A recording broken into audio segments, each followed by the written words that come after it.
हाँ, good morning सभी को। चलिए, कहाँ तक पहुंचे थे हम कल? कल 3 प्रकार की आवर्ती के आधार पर बता दी थी ध्वनि कि अगर आपसे बात करें कि आवर्ती के आधार पर ध्वनियों के प्रकार, तो आवर्ती के आधार पर जो प्रकार हैं ध्वनि के, यानी type of sound on the basis of frequency. ठीक है, तो कितने बताए हैं? 3। पहला है एस सर्वे या अप सर्वे कह सकते हो, जिसे हम क्या कहते हैं? इंफ्रासोनिक। दूसरे नंबर पे कौन सी थी? जो ऑडिबल साउंड होती है, वो कौन सी होती है? श्रव्य, जिसे हम सुन सकते हैं। तीसरी कौन सी बताई थी आपको? पराश्रव्य, जो पैरासोनिक और अल्ट्रासोनिक फॉर्म में आती है। ठीक है, 3 टाइप है, तो तीनों याद रखना। पहली की जो रेंज है वो कितनी थी? 20 हर्ट्ज से लेस और उसके बराबर। दूसरी जो थी वो थी 20 हर्ट्ज से लेकर 20,000 हर्ट्ज या 20 किलो हर्ट्ज। और जो तीसरी थी वो क्या थी? 20,000 हर्ट्ज से ज्यादा। तो ये 3 प्रकार हमने पढ़े। ये अगर कभी भी पूछे कि ये किसके आधार पे बनाए जाते हैं, तो ये आवर्ती फ्रीक्वेंसी के आधार पे। ठीक है, नंबर 2। अब बात आती है कि ये जो सुनने वाले या पैदा करने वाले जंतु होते हैं वो क्या होते हैं? भारी भरकम शरीर वाले। कि जो भारी भरकम शरीर वाले होते हैं, हैवीएस्ट बॉडी एनिमल जो होते हैं, जैसे हाथी है, गेंडा है, अजगर है, इनसे कौन सी ध्वनि पैदा हो सकती है या ये कौन सी ध्वनि को सुन सकते हैं या महसूस कर सकते हैं? तो वो कौन सी होती है आपके पास? एस सर्वे, या जिसे आप कह सकते हो अप सर्वे। दूसरे नंबर पे क्या आते हैं? हम, यानी मनुष्य। मनुष्य कौन सी ध्वनि को अच्छे से सुन सकता है? 20 से लेके 20,000 हर्ट्ज तक। तीसरे नंबर पे जो आती है, ये कौन कौन से बंदे सुन सकते हैं या पैदा कर सकते हैं? नंबर 1 कौन सा है? चमगादड़। दूसरे नंबर पे क्या है? कुत्ते, या क्या आपके पास बिल्ली, या एक जो इंपॉर्टेंट क्वेश्चन चमगादड़ के साथ टूट पड़ता है वो पड़ता है पोर्पोइज मछली का। क्या आपसे पूछा जाता है कि पोर्पोइज जो फिश है, जो पोर्पोइज मछली है, वो समंदर में शिकार करती है कौन सी ध्वनि तरंगों के आधार पर? तो वो ध्वनि तरंगें कौन सी होती है? पराश्रव्य। बहुत इंपॉर्टेंट क्वेश्चन है ये, कि चमगादड़ वाला जैसे मैंने कल बताया कि पराश्रव्य जो ध्वनि है, या आपसे पूछे अल्ट्रासोनिक जो साउंड वेव होती है, इनके आधार पर जो हंट करते हैं 2 चीजें करती है। एक तो करता है चमगादड़ और दूसरा कौन सा करता है? पोर्पोइज फिश। तो रात के अंधेरे में पोर्पोइज मछली शिकार करती है। ये क्वेश्चन आता है कि रात के अंधेरे में पोर्पोइज मछली शिकार ढूंढती है या करती है कौन सी ध्वनि तरंगों के आधार पर? तो क्या आएगा वर्ड आपका? पराश्रव्य ध्वनि। अब बात आती है कि क्या तुम पराश्रव्य ध्वनि को पैदा कर सकते हो? तो कर सकते हो। किससे करते हैं? प्रभाव कौन सा होता है? और आपके पास एक उदाहरण आता है गाल्टन सिटी। वर्ड याद रखना कि जो गाल्टन सिटी है, गाल्टन सिटी वर्ड लिख लेना। एक तो आती है गाल्टन सिटी, एक आती है डॉग सिटी, आदर्श कुत्ता सिटी, जिसे हम कहते हैं आइडियल डॉग विसल। ठीक है, याद रखना, ये गाल्टन विसल होती है। एक आती है आपके पास आदर्श कुत्ता सिटी, इसे बोलते हैं आइडियल डॉग विसल। इनमें आपसे पूछे कि कौन सी ध्वनि तरंगें होती है, तो उत्तर आपका क्या होगा? पराश्रव्य, यानी आपके पास अल्ट्रासोनिक। तो गाल्टन सिटी और आदर्श कुत्ता सिटी में जो ध्वनि तरंगें पैदा की जाती है, जो पराश्रव्य तरंगें पैदा होती है, कि जो इसमें पराश्रव्य तरंगें पैदा होती है वो किस प्रभाव से होती है? खास क्वेश्चन है ये। अब प्रभाव जब भी पूछे जाएं तो 3 या 4 प्रभाव बड़े इंपॉर्टेंट है। एग्जाम में, कंपटीशन एग्जाम में 4 ही प्रभाव या 5 प्रभाव ही पूछे जाते हैं। एक प्रभाव आता है तुम्हारे पास टिंडल प्रभाव, जिसे हम क्या कहते हैं, टिंडल इफेक्ट, ठीक है, जो प्रकाश से जुड़ा हुआ है। दूसरा तुम्हारे पास आता है फोटो इलेक्ट्रिक इफेक्ट, प्रकाश वैद्युत प्रभाव, जिसकी खोज किस बंदे ने करी है, जिसको हम विज्ञान का सबसे बड़ा वैज्ञानिक मानते हैं, आइंस्टीन, ठीक है। उसके बाद अगर जो तीसरा प्रभाव आता है वो आता है ये वाला जो हम पढ़ेंगे। एक प्रभाव आता है कि जिससे हम किसी ठोस की संरचना का पता कर सकते हैं, उसे कहते हैं कॉम्पटन इफेक्ट, कॉम्पटन प्रभाव।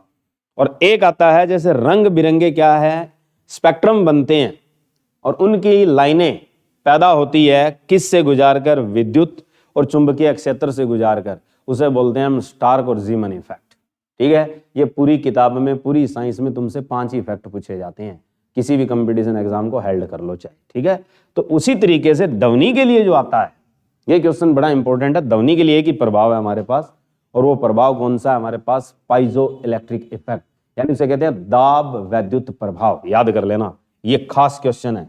क्या आएगा कि गाल्टन या आदर्श कुत्ता सिटी में पराश्रव्य तरंगें पैदा होती है किससे, कौन से प्रभाव से होती है, तो उस प्रभाव का नाम, उस इफेक्ट का नाम क्या है आपके पास, इंग्लिश में तो बोलते हैं उसे पाइजो, पाइजो इलेक्ट्रिक इफेक्ट, और हिंदी में क्या कहते हैं इसे, दाब वैद्युत प्रभाव, ये नाम होता है।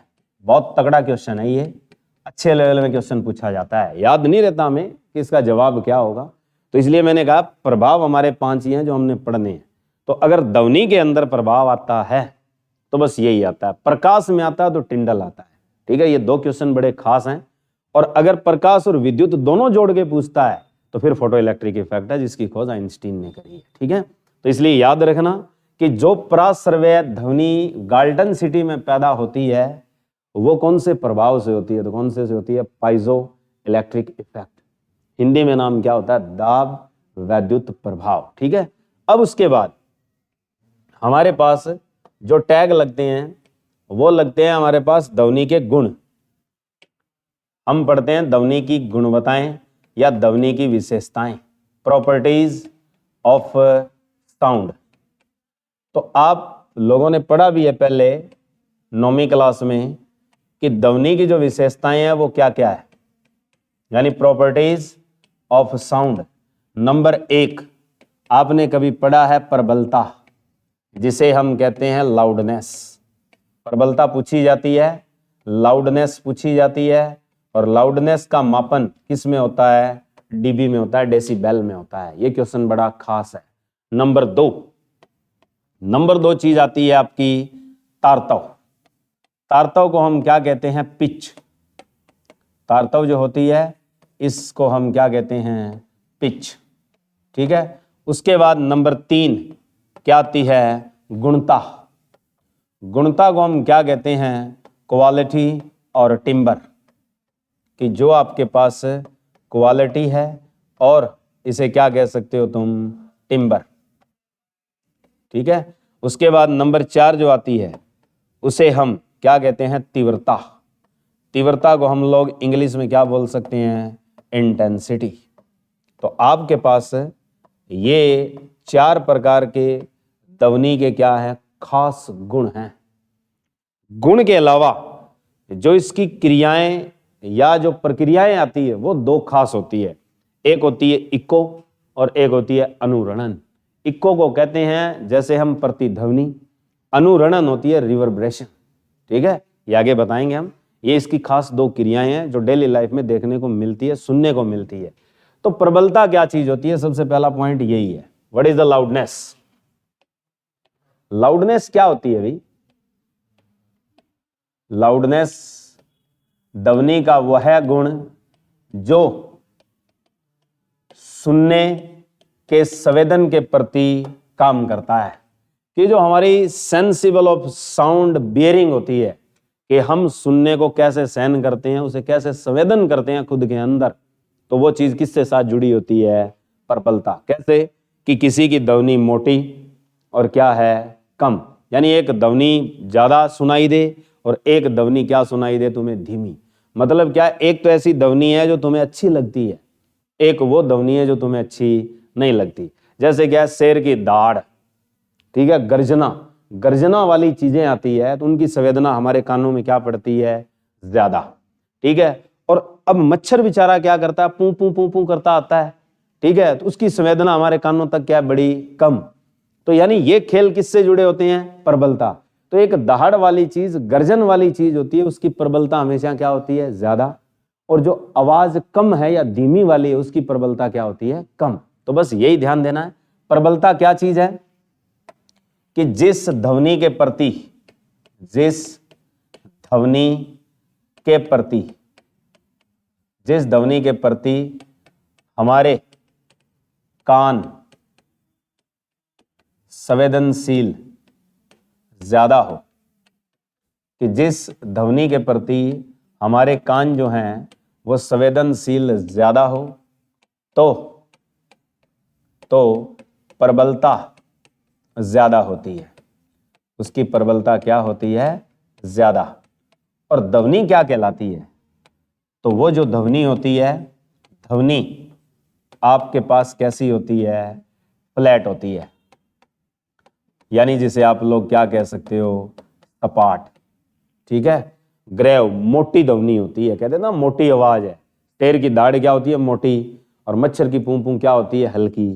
तो यानी यही चीज पूछी जाती है कि जो ध्वनि सपाट होती है उसकी प्रबलता हमेशा क्या होती है, ज्यादा। उदाहरण अगर पूछे तो इसमें उदाहरण क्या लेना है, जैसे शेर की दहाड़, शेर की जो दहाड़ है वो आपके पास ध्वनि में किस प्रकार का गुण दर्शाता है। तो शेर की दाढ़ जो है, यानी जो लाइन वॉरिंग है आपके पास, वो किसको शो करती है, तो वो किसको शो करती है, लाउडनेस को।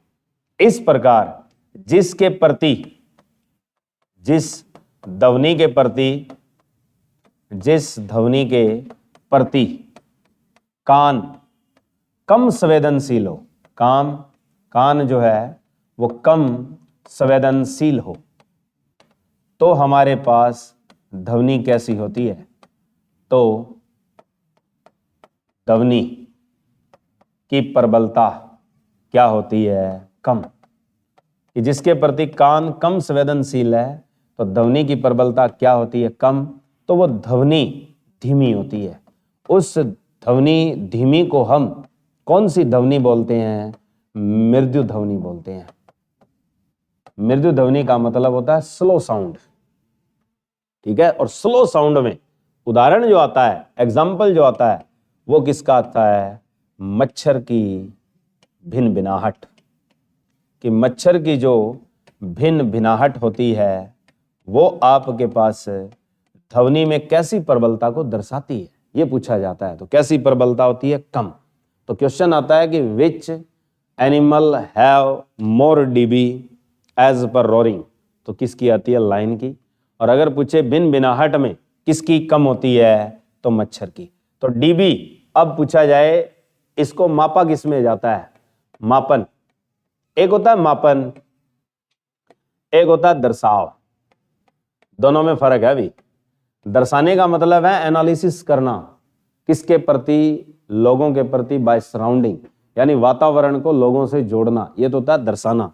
तो दर्शाने के लिए जो इकाई यूज करते हैं वो कौन सी करते हैं, डीबी, डेसिबल, स्मॉल डी और कैपिटल बी। इसका नाम क्या होता है, डेसिबल। डेसिबल बेल का कितवां हिस्सा है,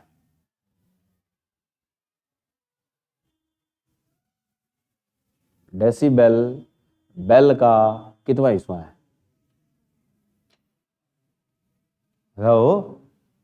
भाई डेसिबल है वो बेल का कितवां हिस्सा है, 10वां, ठीक है। एक डेका और एक डेसी, डेसी जाता है नीचे, डेका क्या होता है, ऊपर।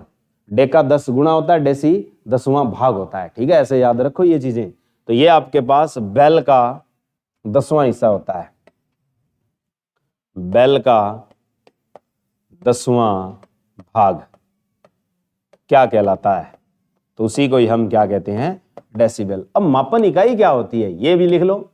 मापन इकाई काम करती है तीव्रता के साथ, याद रखना। मापन इकाई लाउडनेस की और तीव्रता की आ जाए तो एक ही होती है, दर्शाने की इकाई अलग होती है।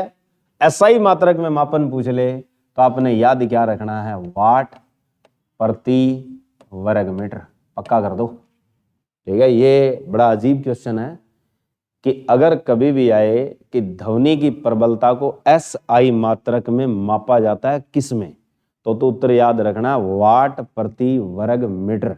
और अगर क्वेश्चन आए कि ध्वनि की प्रबलता को दर्शाया जाता है किस में, तो उत्तर क्या याद रखना है, डेसिबल। ठीक है, इसीलिए आप लोगों ने सुना है कि जैसे क्या है, डेसिबल की अमाउंट एक मनुष्य को सुनने में सुखद होती है कहां तक, तो 65 डेसिबल तक। कि एक मनुष्य को जिस ध्वनि की कान को सुखदता लगती है, यानी जिसके प्रति हमारे कान अच्छे सुग्राही होते हैं, यानी जिसे हम अच्छे से आनंद लेके सुनना चाहते हैं, तो वो हमारे लिए डेसिबल कितनी होती है, 65 होती है। किसके प्रति, as per recommended by WHO, यानी जो वर्ल्ड हेल्थ ऑर्गेनाइजेशन है उसके अनुसार एक मनुष्य के लिए जो डेसिबल या जो प्रबलता होती है वो सुग्राही मानी जाती है, यानी bearing be well sensible as softness sound. तो यानी जिसको हम सुखद महसूस करें वो कितनी होती है, 65 dB। और उससे ऊपर जाएं तो शोरगुल कहां से स्टार्ट हो जाता है, 75 से। यानी अगर बात करें कि शोरगुल जो है वो किस डीबी से शुरू हो जाता है, तो लगभग कहां से शुरू होता है, 75 dB से स्टार्ट हो जाता है। और उसके बाद आपके कान किस डीबी के बाद क्या है, असुगराई महसूस करना स्टार्ट कर देते हैं, 95 के बाद। ठीक है, तो 95 dB के बाद आपको कैसा महसूस होता है, अच्छा अनुभव नहीं होता। आपको वो आवाज कैसी लगती है, कर्कश। कर्कश का मतलब अब जैसे गाने सुनते हो, गाने वाली आवाज क्या होती है, कई बार क्या होती है, महसूस होना क्या हो जाती है, अलग हो जाती है। कुछ देर तो क्या आप आनंद लेते हो, तो उसमें फोन पे आता है ना टर्न अप द साउंड, तो उसमें टर्न अप लिखा होता है। इसका मतलब वो तुम्हें कहना चाहता है कि भाई साहब आपको अच्छी लगती है तो ही बढ़ाइए, वरना इसको लो ही रखिए। ठीक है, ये बब्बूमान तुम्हारे किसी काम का नहीं है। ठीक है, तो वो सिर्फ क्या गाने को सुनने हैं, सुगराई है, उसका आनंद ले रहे हो, तो आप धीमी आवाज में भी ले सकते हो। अगर फुल अप साउंड करोगे तो उससे आपके कान के पर्दे जल्दी क्या हो जाएंगे, डैमेज हो जाएंगे। मतलब आपका सेंसिबल क्राइटेरिया उसकी आदी हो जाएगा। क्योंकि इसीलिए तुम जो ब्लूटूथ कानों में ठूस के रखते हो, इसका मतलब क्या है कि आपके कान की सेंसिबिलिटी उस डीबी में आ जाएगी।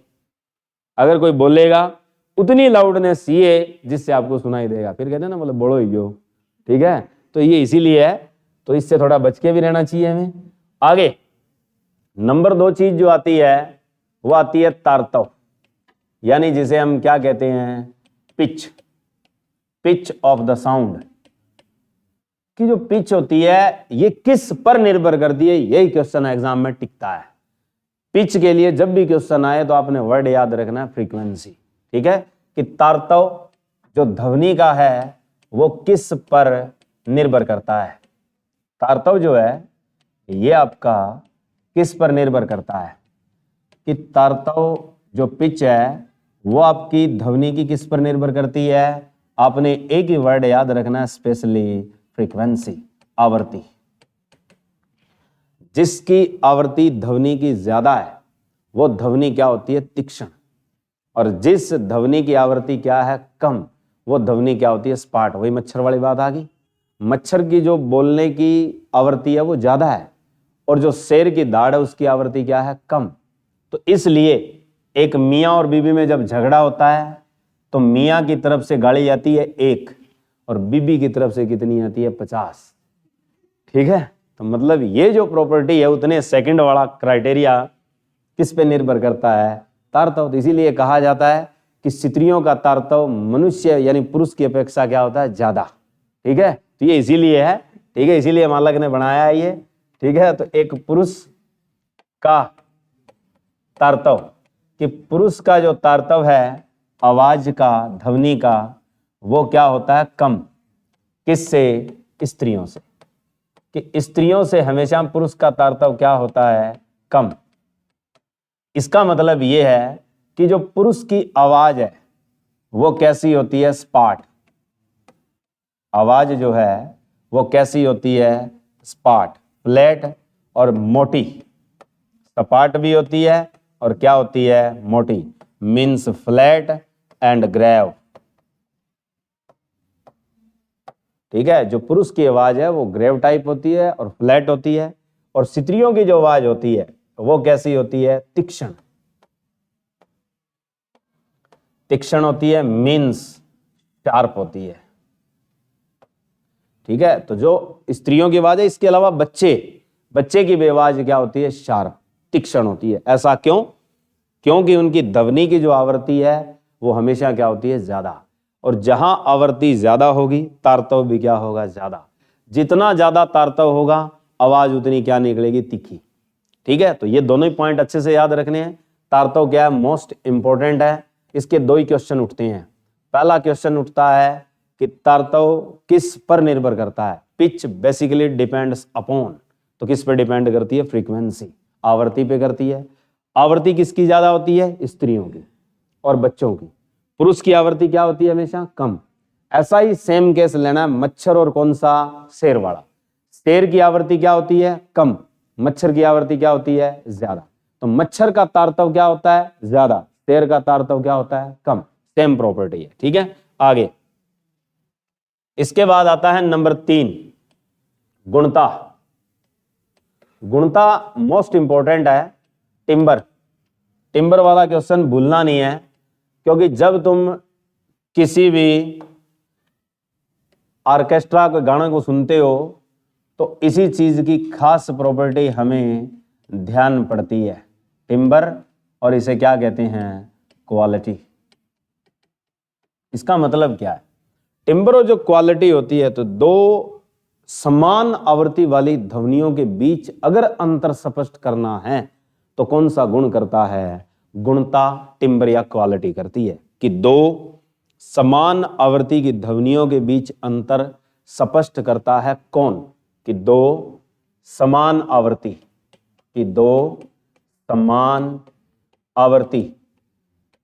के बीच, दो समान आवृत्ति के बीच अंतर स्पष्ट करती है कौन? तो ऐसी कौन सी भौतिक राशि होगी जो दोनों आवृत्तियों की ध्वनियों को बताएगी कि एक साइड तबला बज रहा है, एक साइड ढोलकी बज रही है, दोनों की आवृत्ति सेम हो, तो तुम बता सकते हो कौन सा तबला और कौन सी ढोलकी है। ठीक है, इसी तरीके से एक गिटार बज रहा है, एक सितार बज रहा है और वायलिन बज रही है, सेम फ्रीक्वेंसी में बजती है जब म्यूजिक सेटअप किया जाता है। तो सेम फ्रीक्वेंसी जब बजती है तो तुम्हें पता लगता है कि वायलिन कहाँ बज रही है, गिटार कौन सा बज रहा है और सितार कौन सा बज रहा है। ठीक है, तो ये पता कहाँ से चलता है? हमें गुणता से पता चलता है। तो समान आवृत्ति की ध्वनियों के बीच अंतर जो बताएगी वो कौन सी चीज बताएगी? क्वालिटी या टिम्बर बताएगी। इसीलिए क्वेश्चन आता है एकल आवृत्ति की ध्वनि को क्या कहा जाता है? कि जो एकल आवृत्ति की ध्वनि को क्या कहते हैं? एकल आवृत्ति की ध्वनि को क्या कहा जाता है? यहीं से क्वेश्चन बनता है कि जो सिंगल फ्रीक्वेंसी साउंड जो है उसे हम नाम क्या देंगे? इसे हम क्या बोलते हैं? टोन। इसको जो नाम दिया जाता है वो क्या दिया जाता है? टोन। कि जो सिंगल साउंड फ्रीक्वेंसी है उसको स्पेशलाइज किससे किया जाता है? टोन से। और अगर कहता है मिश्रित आवृत्ति आ जाए वर्ड, ये ऐसे क्वेश्चन ही बनते हैं। मिश्रित आवृत्ति की ध्वनि को क्या कहा जाता है? कि जिसमें कई चीजें एक साथ है, मिश्रित आवृत्तियां हैं, जिसमें क्या है? सितार भी बज रहा है, गिटार भी बज रहा है, तो उसकी आवृत्ति मिश्रित है। ठीक है, तो मिश्रित आवृत्तियों की ध्वनि को नाम क्या कहा जाता है? उसे कहते हैं नोट। और नोट को हिंदी में क्या बोला जाता है? स्वर। याद कर लेना। ठीक है, ये ऐसे ही क्वेश्चन बनते हैं एग्जाम में कि जो ध्वनि के मामले में क्वेश्चन आते हैं, सिंपल क्वेश्चन यही होते हैं जिसका जवाब हमारे पास वहां नहीं होता। तो इसीलिए ये टैग होते हैं। ऐसे ही याद रखने हैं कि सिंगल फ्रीक्वेंसी जो साउंड होती है, एकल आवृत्ति की ध्वनि को क्या कहा जाता है? तो उसे कहा जाता है टोन। और जो मिश्रित आवृत्तियां आ जाए उस ध्वनि को वर्डिंग क्या मिलती है? स्वर। ठीक है, हिंदी वाला स्वर नहीं है। ठीक है, आगे अब बात आती है कि दो वाद्य यंत्रों, ये क्वेश्चन बनता है एक नया, कि दो वाद्य यंत्रों की समान आवृत्ति के पश्चात भी समान आवर्ती के पश्चात पहचाना जाता है किससे, कि उनको हम पहचान लेते हैं, तो वो हम किससे पहचानेंगे भाई, अभी बताया है। कई बार मैं कहता हूं कि जो शब्द हिंदी में होता है वही इंग्लिश में लिखा जाता है, इसीलिए जब अब एएलएम वाला पेपर था उसमें लिखा नहीं हुआ था कि फोटो एनर्जी को इलेक्ट्रिक एनर्जी में बदलना है, तो हिंदी में भी यही था, फोटो एनर्जी को वैद्युत ऊर्जा में बदलना है। अब बंदा फंस गया, ठीक है, इसीलिए जवाब गलत लिखे आते हैं वहाँ, ठीक है। तो एनर्जी पूछा, संकेत थोड़ी है, वो तो सोलर सेल करता है। अगर आ जाता संकेत तो ट्रांसड्यूसर्स होता है, उसमें ट्रांसड्यूसर तो है ही नहीं। ऊर्जा पूछी है अगले ने, संकेत थोड़ी पूछा है। वैसे ये है, दो वाद्य यंत्रों की आवृत्ति के पश्चात पहचाना जाता है। अब वो इंग्लिश में भी टिम्बर लिख दे और हिंदी में भी टिम्बर लिख दे, अब फंस गए तुम, ठीक है। तो इसलिए हिंदी में भी वर्ड क्या याद रखना है तुमने, टिम्बर, टिंगर नहीं लिखना, ठीक है, कहीं तुम टिंगर लिख दो, ठीक है। टिंगर क्या करते हैं, वो छोटे बच्चे को कहते हैं देसी भाषा में, ठीक है। तो टिम्बर वर्ड याद रखना है। टिम्बर क्या होती है, गुणता, ठीक है, और इसी का दूसरा नाम होता है क्वालिटी। अब बात आती है नेक्स्ट, तीव्रता। अब मान लो कोई गाना गाता है, मान लो बब्बू मान ने छल्ला गाया, गुरदास मान ने भी छल्ला गाया और कन्वर ग्रेवाल ने भी छल्ला गाया, तो तुम बता सकते हो गायकार कौन सा है। जो उसकी ट्यूनिंग है वो तो सेम है, जो उसने सारे गामा पादा निशा के आधार पे ही गाना है, लेकिन आप उसकी गुणता बता सकते हो कि कौन से बंदे ने गाया है। ये कहां से पता चलता है, उसकी क्वालिटी और टिम्बर से पता चलता है, ठीक है। इसी तरीके से आती है तीव्रता। तीव्रता क्या होती है, इसको इंग्लिश में बोलते हैं इंटेंसिटी। अब इंटेंसिटी और लाउडनेस सेम होती है, लेकिन इनमें अंतर कहां होता है, पहचान से। इंटेंसिटी अपने आप में क्या होती है, कम और ज्यादा। वैसे लाउडनेस किसके प्रति होती है, संवेदना, और ये किसके प्रति होती है, क्रिया। कि जैसे टिम्बर आएगी, तीव्रता आएगी, तीव्रता तो सिर्फ किस पे काम करेगी, क्रिया। इकाई दोनों की सेम ही आएगी। क्या लिखी थी आपने, वाट प्रति वर्ग मीटर। इसका मतलब क्या है, इसका मतलब यह है कि जो ध्वनि ऊर्जा जा रही है वो प्रति एकांक अक्षेत्रफल से प्रति सेकंड में गुजर जाए। कि जो ध्वनि ऊर्जा किसी माध्यम में प्रति एकांक क्षेत्रफल से प्रति सेकंड में गुजरे तो उसे क्या कहते हैं, उसी को कहते हैं हम तीव्रता।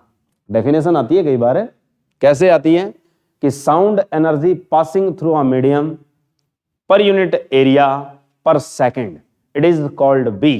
तो उसे क्या कहा जाता है, इंटेंसिटी। तो लिखेंगे कैसे, ऐसे लिखा जाता है कि किसी माध्यम से, यानी थ्रू एनी मीडियम, किसी माध्यम से ध्वनि ऊर्जा यानी साउंड एनर्जी, किसी माध्यम से ध्वनि ऊर्जा प्रति एकांक क्षेत्रफल से, प्रति एकांक क्षेत्रफल से, यानी थ्रू पर यूनिट एरिया,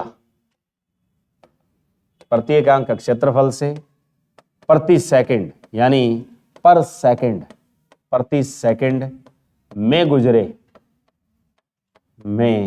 गुजरे यानी पास कर जाए, तो उसे हम क्या कहते हैं, तीव्रता कहते हैं। तो यहां इसको बदला जा सकता है भाई।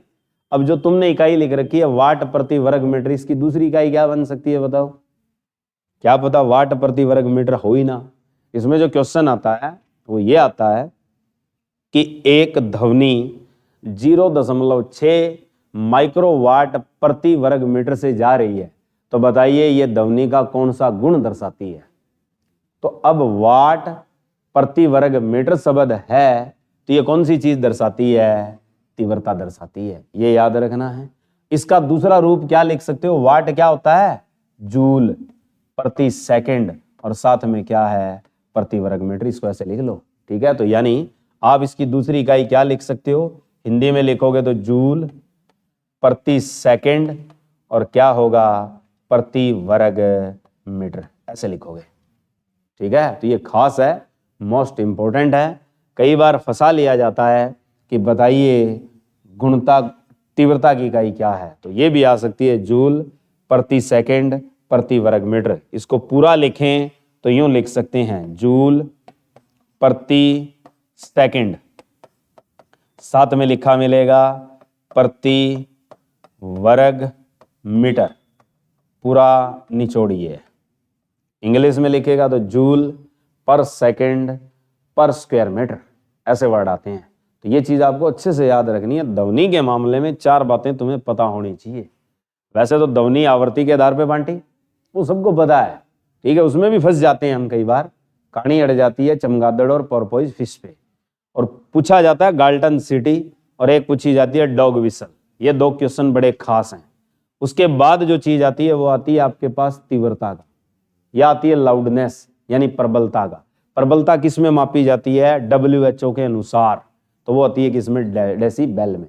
और अगर पूछे एसआई मात्रक में किसमें होती है तो याद रखना वाट प्रति वर्ग मीटर। ठीक है, आगे अब कहानी आती है हमारे पास ध्वनि की चाल की,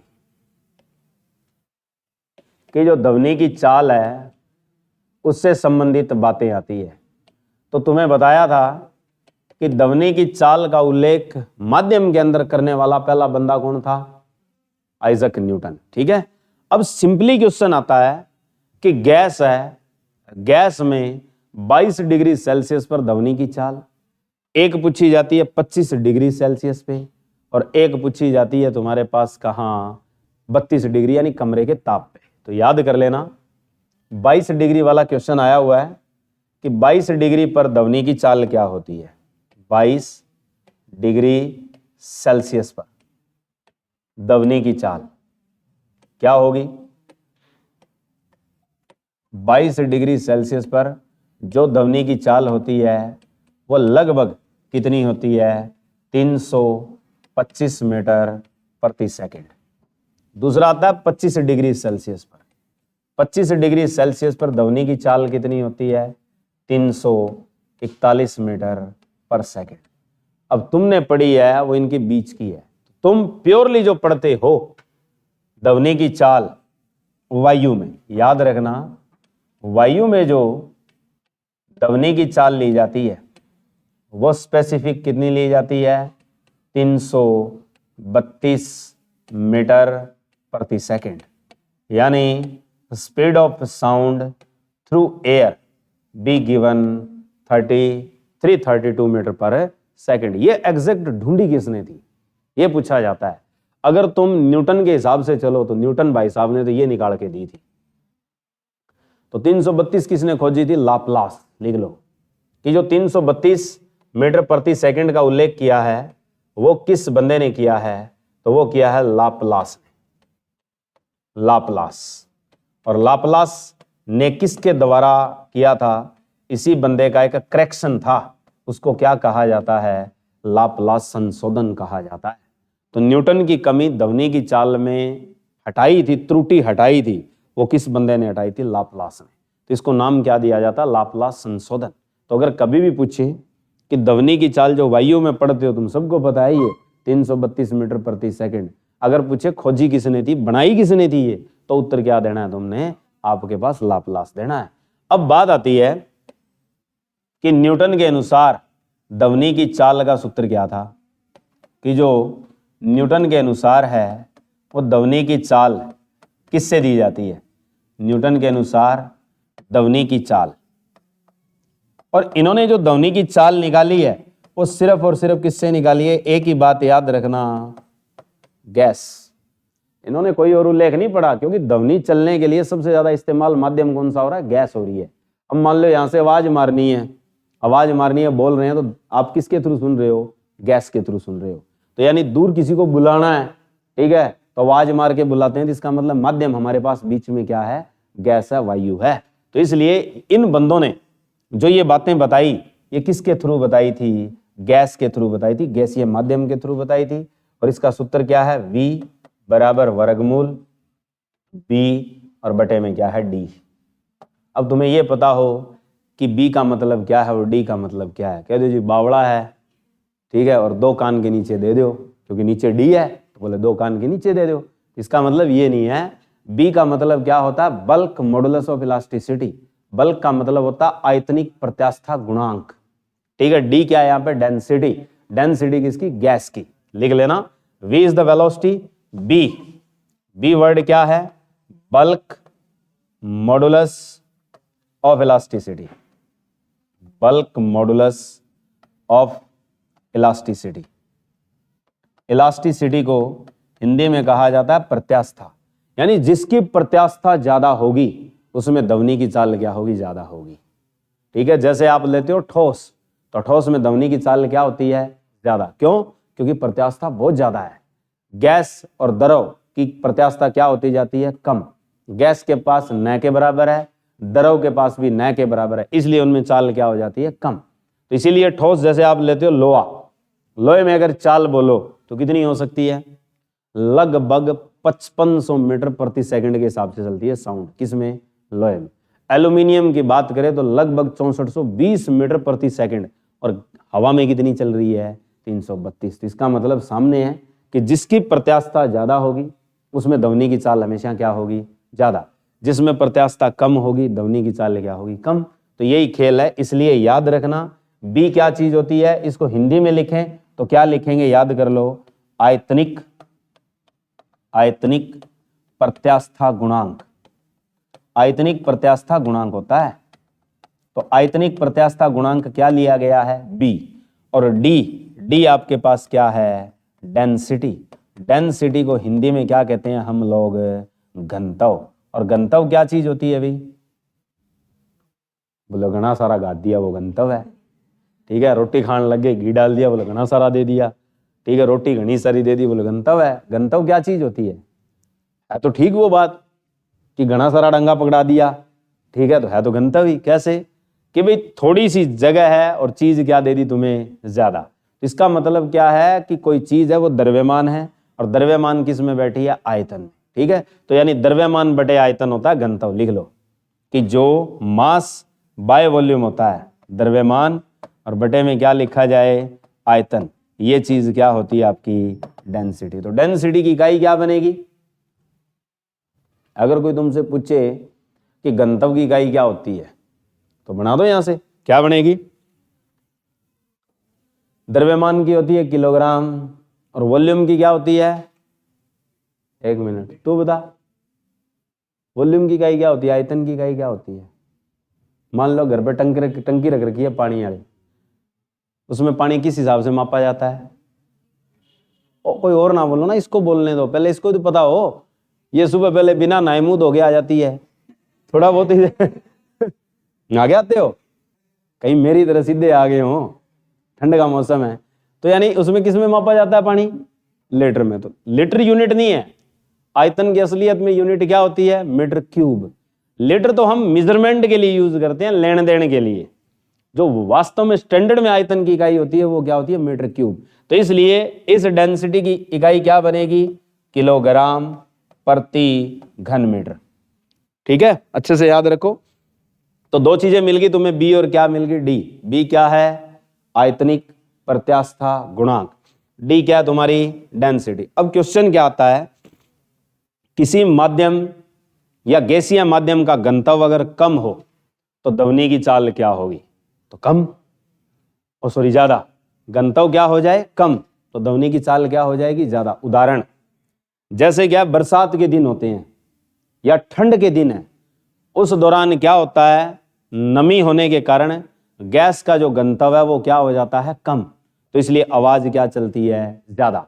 इसीलिए बरसात के दिनों में और सर्दियों के दिनों में अगर हम खेत उखाड़ रहे हैं और सीटी मारते हैं तो उसकी आवाज कहाँ जाती है, दूर तक जाती है।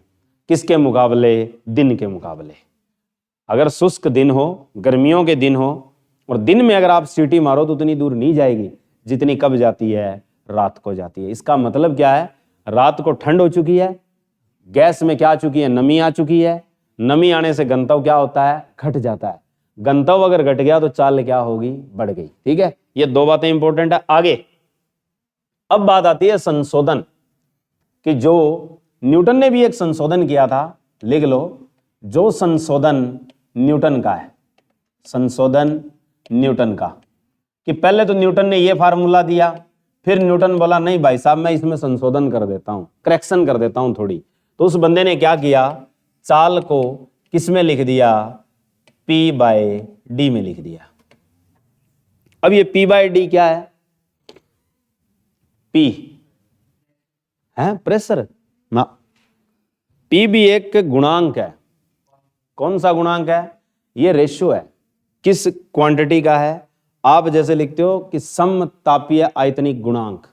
समतापीय का मतलब होता आइसोथर्मल वॉल्यूमेट्रिक कांस्टेंट, ठीक है। P जो होता है ये हमारे पास क्या होता है, समतापीय, लिख लेना, समतापीय आयतनिक प्रत्यास्था गुणांक। ये अब नया गुणांक पैदा कर देता है कौन, न्यूटन। तो ये आपका समतापीय है। समतापीय वर्ड क्यों लगाया इस बंदे ने, न्यूटन कहता है कि जब गैस में से आवाज चलती है तो उसके तापमान पे कोई असर नहीं पड़ता। जब वो क्या है, अब जब ध्वनि चल रही है तो ध्वनि किस हिसाब से चल रही है, अब हवा में दो चीजों से चलती है, उनके पीछे राज क्या है, एक होता है आपके पास विरलन और एक होता है संपीड़न। लिख लो कि ध्वनि जब गैस में चलती है तो कैसे चलती है, ध्वनि तरंगे। ध्वनि तरंगे कौन सी होती है, लिखवा रखा है, यांत्रिक। ध्वनि तरंगे कौन सी होती है, यांत्रिक। और कौन सी होती है ये, अनुधेर्य। कि अनुधेर्य जब तरंगें चलती है तो क्या पैदा करती है, जब किसी माध्यम से अनुधेर्य तरंगें चलती है तो मैंने कहा था कण आगे और क्या जाता है, पीछे। जैसे ही आगे जाएगा तो प्रेस कर रहा है, प्रेस करने को क्या कहते हैं, संपीड़न। और जैसे ही वो आगे जाएगा तो ये पीछे वाली चीज हट जाएगी, हट जाएगी, जिसे क्या बोलेंगे, विरलन। विरलन का मतलब होता है एक्सपेंशन और दबने को कहते हैं क्या, संपीड़न। यानी कंप्रेशन और क्या होती है, एक्सपेंशन। तो ध्वनि तरंगे, यांत्रिक तरंगे या अनुधेर्य तरंगे जब गैस में गुजरती है, गैस से चलती है, तो किस के द्वारा चलती है, याद रखना दो प्रक्रम होते हैं, एक होता है संपीड़न और प्लस दूसरा क्या होता है, विरलन। ये क्वेश्चन आता है कि ध्वनि जब माध्यम, गैसीय माध्यम से गुजरती है तो कैसे चलती है, संपीड़न और विरलन से चलती है, यानी कंप्रेशन और एक्सपेंशन से चलती है। कंप्रेशन आपने देखा होगा, कंडा, कंडे के स्प्रिंग को जब दबा दो तो क्या होती है, कंप्रेशन, और उसके साथ वजन लटका दो तो क्या होती है, एक्सपेंशन। तो कंप्रेशन और क्या होती है, एक्सपेंशन होती है किसकी, गैस की। कैसे कि जिस जगह ध्वनि ने कंप्रेशन किया है उस जगह कण क्या आ जाएंगे, एक दूसरे के बहुत ज्यादा नजदीक। और जैसे ही ध्वनि यहां से आगे जाएगी तो ये कण क्या हो जाएंगे, आपके दूर। ऐसे होते हैं कि जिस जगह दाब लगा ध्वनि का वहां क्या चीज होगी, कंप्रेशन, संपीड़न, और जहां पे दाब हटेगा वहां क्या होगी, विरलन। तो ये जो चीज होती है, ध्वनि माध्यम के कणों पे क्या पैदा करती है, दाब। दाब से क्या लगती है, संपीड़न। जैसे ही दाब हटता है तो कणों में क्या आ जाता है, विरलन। ऐसे पूछा जाता है कि जब ध्वनि तरंगें माध्यम के कणों पर दाब लगाती है तो क्या बनाती है, संपीड़न। और जैसे ही ध्वनि तरंगों का दाब हटता है तो क्या होता है, उसे कहते हैं विरलन। ठीक है, जैसे स्प्रिंग है, स्प्रिंग को दबाओगे तो उसे बोलते हैं संपीड़न, और छोड़ोगे तो उसे क्या बोलते हैं, विरलन। तो ऐसे ही ध्वनि तरंगे हैं। ध्वनि तरंगे जब किसी गैसीय माध्यम से चलती है तो कणों पर क्या पैदा करती है, ये पूछा जाता है। तो दो चीजें पैदा करती है, संपीड़न और क्या पैदा करती है, विरलन। संपीड़न का मतलब क्या है, कण क्या हो जाएंगे, नजदीक। विरलन का मतलब है कण क्या हो जाएंगे, दूर। अब एक क्वेश्चन पूछा जाता है कि जब ध्वनि गैस से चलती है और संपीड़न करती है तो घनत्व क्या होता है, और जब दूर करती है यानी विरलन करती है तो कणों का घनत्व क्या होता है। तो जिस जगह संपीड़न है वहां कणों का घनत्व ज्यादा होता है, लिख लो, वहां कणों का जो घनत्व है वो क्या हो जाता है, ज्यादा। और जहां विरलन होता है वहां कणों का घनत्व पूछा है अगले ने, ध्वनि का मतलब नहीं है यहां से, तो कणों के बारे में बात कर रहा है। वहां कणों का घनत्व क्या हो चुका है, कम, क्योंकि बिखर गए। तो बस यही चीज पूछी जाती है। ये चीज 9वीं क्लास में नहीं है, ये सारी 11वीं की है। ठीक है, 9वीं में इतनी थी कि ध्वनि क्या है, कहां से आई है, कैसे पैदा होती है, कौन ज्यादा सुनता है, कौन कम सुनता है, वो बातें गई। अब ये जो खेल हम पढ़ रहे हैं ये 11वीं क्लास का है, स्टैंडर्डाइज वैल्यू है। तो संशोधन न्यूटन का पूछे तो न्यूटन के संशोधन में v बराबर क्या होता है, P/d। और जो P होता है, P आपके पास प्रेशर नहीं है, ये क्या चीज होती है, isothermal bulk modulus of elasticity होती है। आइसोथर्मल का मतलब होता है तापमान नहीं बदलता। ये बात किस बंदे ने बोली, न्यूटन ने। लेकिन तापमान बदलता है जब ध्वनि चलती है, ये बात किसने बोली, लाप्लास ने। तो अब लाप्लास वाला भी लिख लो कि जो तीसरी चीज है वो कौन सी आएगी, लाप्लास। लाप्लास संशोधन क्या है कि जो ध्वनि की चाल का लाप्लास संशोधन है वो किस पर निर्भर करता है, तो वेलोसिटी बराबर आप लोगों ने लिखना है वर्गमूल, फिर आपने लिखना है गामा पी, और बाय में क्या लिखना है, डी। अब एक क्वेश्चन याद रखना कि लाप्लास ने यह संशोधन कौन से प्रक्रम के आधार पे दिया है, तो इस बंदे ने रुदोसम प्रक्रम के आधार पे बताया। रुदोसम क्या चीज होती है, रूठना नहीं। रुदोसम का मतलब होता है एडियाबैटिक प्रोसेस, कि ध्वनि किसी माध्यम से चलती है, गैस से चलती है, तो कौन से प्रक्रम से चलती है, तो आपने वर्ड क्या याद रखना है, रुदोसम। रुदोसम क्या चीज होती है, एडियाबैटिक। रुदोसम का एक क्वेश्चन और आता है, आप लोगों ने सुना भी है और देखा भी है, जब गर्मी या सर्दी में गाड़ी बाइक का टायर अचानक फट जाए तो वो उदाहरण किसका होता है, रुदोसम प्रक्रम का होता है। याद रखना ये रुदोसम प्रक्रम तुम्हारे 10वीं तक का स्टैंडर्ड नहीं है, 11वीं क्लास से शुरू होता है और थर्मोडायनेमिक्स से होता है, उष्मागतिकी से शुरू होता है।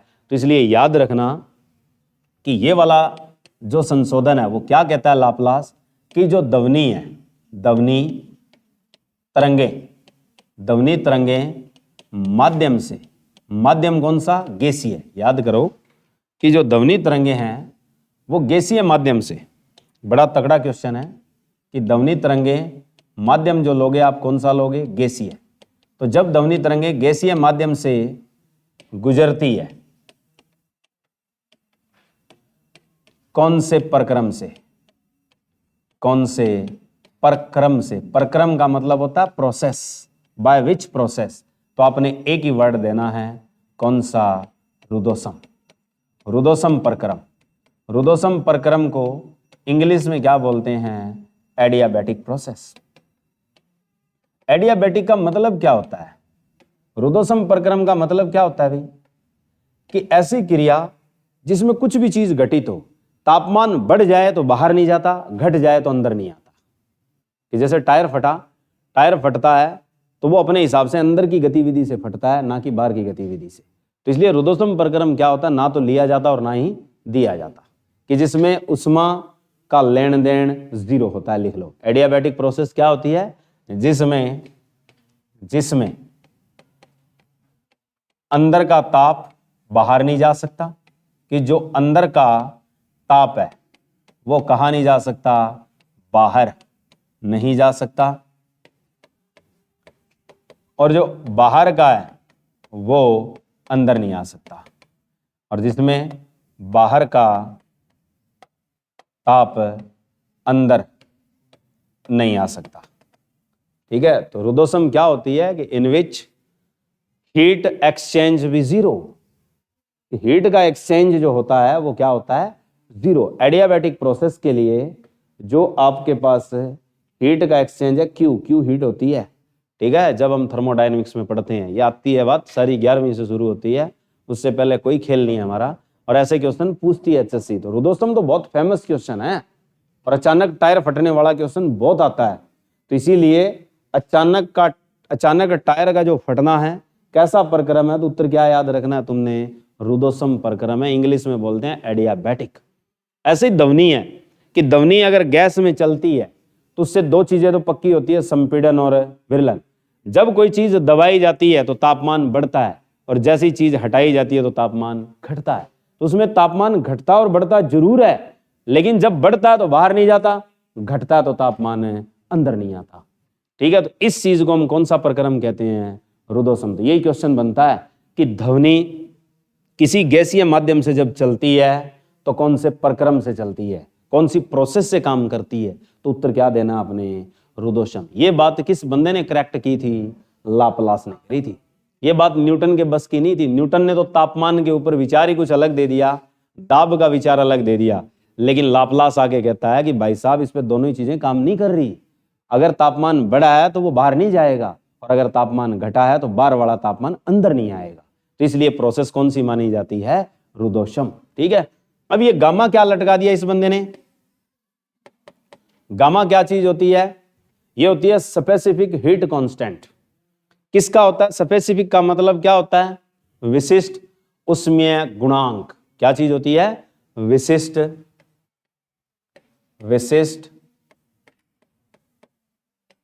उष्मीय गुणांक है ये। विशिष्ट उष्मीय गुणांक का मतलब क्या होता है? Specific heat constant. याद कर लेना, specific heat constant. Specific heat constant किससे मिलता है? ये मिलता है आपके पास Cp/Cv से। लिख लो, Cp क्या चीज होती है? Heat constant, specific heat constant at constant pressure और specific heat at constant volume. Cp का मतलब है कि स्पेसिफिक हीट, कि जो स्पेसिफिक हीट है वो कौन सी जगह लेनी है? Constant pressure. और जो नीचे वाली है specific heat at constant volume. यानी जो विशिष्ट उष्मा है वो एक स्थिर दाब पर और विशिष्ट उष्मा एक स्थिर आयतन पर। इसका मतलब होता है आपके पास विशिष्ट उष्मीय गुणांक, स्पेसिफिक हीट कांस्टेंट। ये आपके पास निर्धारित करता है कौन है? लाप्लास। क्वेश्चन यही आता है कि लाप्लास संशोधन में गामा क्या है। अब एक दूसरे का मुंह वैसे ताकते रहो अगर गामा का पता नहीं है तो। अगर गामा आपने पढ़ रखा है कि गामा क्या बला है तो आप वहां पे बता सकते हो भाई साहब ये है जो लाप्लास ने अपने संशोधन में लगाई थी। तो यानी लाप्लास जो है वो किस चीज पे अड़ेगा? सिर्फ और सिर्फ कहां अड़ेगा? गामा। तो इसने गामा एक चीज दी। क्यों? क्योंकि हर माध्यम में गामा बदलता है। कि जब आपके पास ध्वनि चलती है, जैसे आपके पास ठोस में चलती है, तो ठोस के लिए स्पेसिफिक हीट कांस्टेंट अलग है, गैस है गैस के लिए अलग है, द्रव है द्रव के लिए क्या है? अलग। तो इसलिए अलग अलग माध्यम में जो ध्वनि की चाल होती है वो क्या होती है? अलग अलग। इस बात का स्पेसिफिकेशन कहां से मिलता है? लाप्लास संशोधन। तो ये चीजें बड़ी खास है। मेल कांस्टेबल में क्वेश्चन आया था ये पुलिस में कि निम्नलिखित में से कौन सी जो करेक्शन है वो लाप्लास की ध्वनि के लिए है? तो यही है। कौन सी? V = √γp/d। तो गामा क्या चीज है ये जरूर याद रखना है। गामा क्या होता है? विशिष्ट उष्मीय गुणांक। इंग्लिश में क्या बोलते हैं इसे? Specific heat constant. ये नहीं भूलना, ठीक है। और इससे जो पीछे है ये बात किसकी है? न्यूटन की। ये संशोधन न्यूटन का है। और इससे पीछे जाओगे ये शुरू वाला है कि शुरुआत में जो ध्वनि की चाल का सूत्र है वो क्या होता है? V/d होता है। B क्या होता है? आयतनिक प्रत्यास्था गुणांक। आयतनिक प्रत्यास्था गुणांक क्या होती है? Bulk modulus of elasticity. D क्या होती है? डेंसिटी। फिर आ जाता है P। P क्या बताया तुम्हें? समतापीय। समतापीय का मतलब होता है आइसोथर्मल। आइसोथर्मल का मतलब क्या होता है? कि तापमान जहां पर क्या हो? स्थिर हो। इसका मतलब ये होता है। लेकिन पहुंचा कौन आगे? लाप्लास। लाप्लास ने ये सिद्ध कर दिया कि ध्वनि जो चलती है वो कौन से प्रक्रम से चलती है? रुद्धोष्म से चलती है, ठीक है। और उसके बाद हमारे पास क्वेश्चन आता है, लिख लो कि ध्वनि के लिए विशिष्ट गुण क्या है? ठीक है, ध्वनि विशिष्ट रूप से निर्भर करती है, पक्का, कि ध्वनि किसी माध्यम के लिए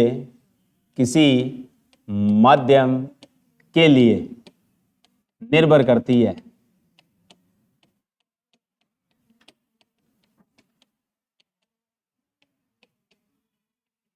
कौन से गुणों पर? कि माध्यम कैसे, कौन से गुण हैं जिन पर ध्वनि की चाल निर्भर करती है? भाई ये सबसे इंपॉर्टेंट क्वेश्चन है और धाकड़ है। किसी भी पदार्थ के लिए जो गुण होते हैं वो मुख्य दो होते हैं। एक होता है जड़त्वीय गुण और एक होता है प्रत्यास्थ गुण। लिख लो कि ध्वनि जब भी चलेगी तो वो दो ही चीजों पे निर्भर करेगी। एक तो हमने पढ़ा ही है, कौन सा गुण पढ़ा है हमने? प्रत्यास्थ। प्रत्यास्थ को कहते हैं इलास्टिसिटी, प्रॉपर्टी ऑफ इलास्टिसिटी। और दूसरी चीज जो होती है वो क्या होती है, जड़तवीय गुण। जड़तवीय गुण का मतलब क्या है कि जिसके पास ये दोनों गुण मजबूत है वहां ध्वनि की चाल ज्यादा है, और जिसके पास ये दोनों चीजें हल्की है वहां ध्वनि की चाल कम है। अब जड़तवीय गुण का मतलब यहां पे क्या है, जड़तवीय गुण का मतलब क्या होगा, किसी भी पदार्थ के लिए दोनों एक साथ चलते हैं। जैसे मान लो हमने टाट झड़काई, कण उठ गए और नीचे आ गए, ठीक है। अब इस बेंच को तुम हिलाओ तो क्या कण ऐसे अलग होंगे, इसके जोर बहुत लगाना पड़ेगा, फट्टे तोड़ तोड़ के फेंकने पड़ेंगे, तब जाके कण अलग होंगे। इसका मतलब इसके पास जड़तवीय गुण क्या है, बहुत मजबूत है। इसका मतलब ठोस के पास दोनों चीजें क्या होती है, स्ट्रॉन्ग। तो इसीलिए चाल ठोस में क्या होती है, ज्यादा। द्रव के पास क्या होता है, कम, तो चाल क्या हो जाती है, कम। और गैस के पास सबसे क्या होते हैं, कम, तो इसलिए गैस में चाल क्या होती है, सबसे कम। इसीलिए कभी भी पूछा जाए कि ध्वनि किसी भी माध्यम से जब चलती है तो वो कौन से गुणों पर निर्भर करती है, तो दो गुण पक्के याद रखना, प्रत्यास्थ और कौन सा, जड़त्व। प्रत्यास्थ को कहते हैं इलास्टिक, जड़त्व को क्या कहते हैं हम, इनर्शिया। ठीक है, ये लो आज के लिए इतना ही। बंद कर दिया।